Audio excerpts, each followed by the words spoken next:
Anjana Deore kitchen मध्ये तुमचं स्वागत आहे. आज मी तुम्हाला बोंबलाचा ठेचा बनवून दाखवणार आहे. त्यासाठी बघा काय घेतलं.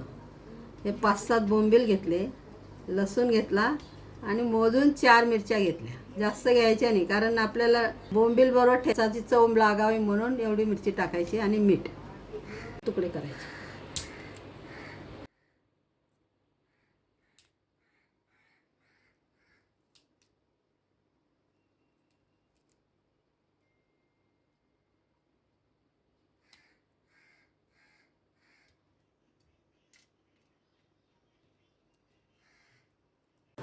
गॅस पेटवायचा. त्याच्यावर या 4 मिरच्या भाजायच्या.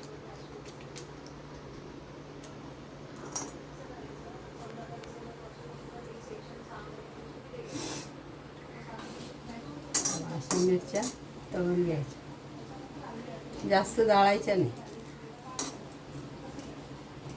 आपल्याला एकसाठीच करायच्या आहेत ना मिरच्या. चटणी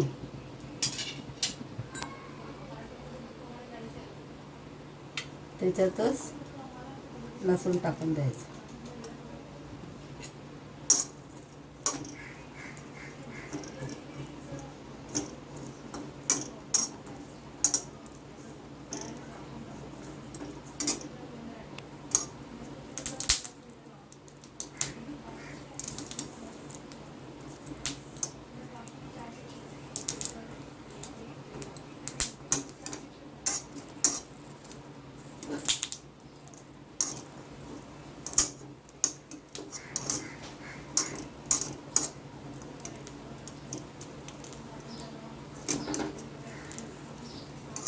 जास्त जाळायच्या नाही.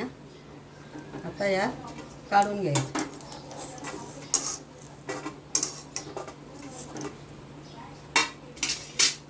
तर कमी गॅस करायचा.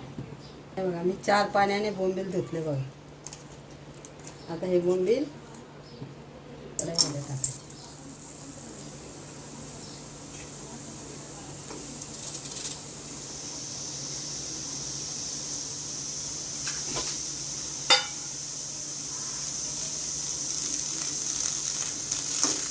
पाणी पहिलं सुकू द्यायचं, मग तेल टाकायचं. लगेच तेल टाकायचं नाही. हे बघा, हे बोंबील तळेपर्यंत ही मिरची अशी खलबत्त्यात लसूण मिरची कुटून घ्यायची आणि हे मीठ.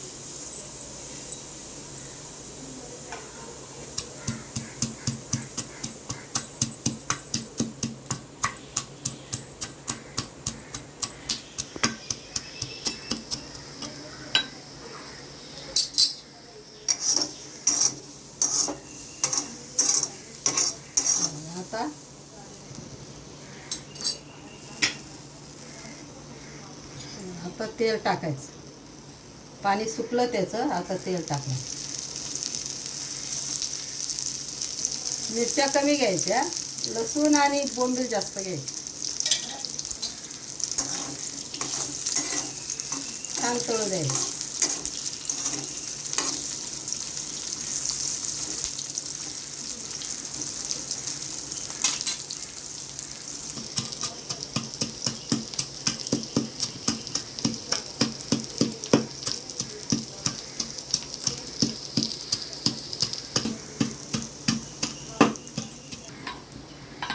आता हे बोंबील तळले गेले बघा छान.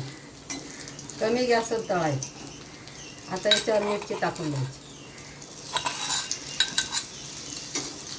आपल्याला बोंबलाची टेस्ट करायची, मिरची जास्त टाकायची नाही, तिखट होतं.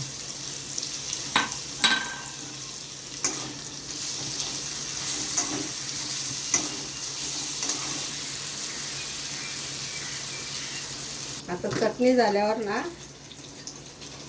आंब्याची पावडर टाकायची, म्हणजे चव छान आहे.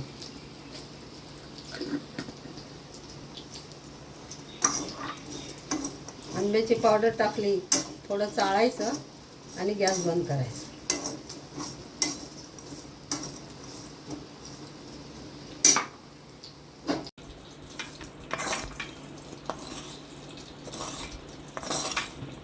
बोंबील चटणी करून दाखवली. मिरचीचा ठेचा घालून बोंबील चटणी. मिरची कमी घालायची, लसूण जास्त आणि बोंबील जास्त घालायची.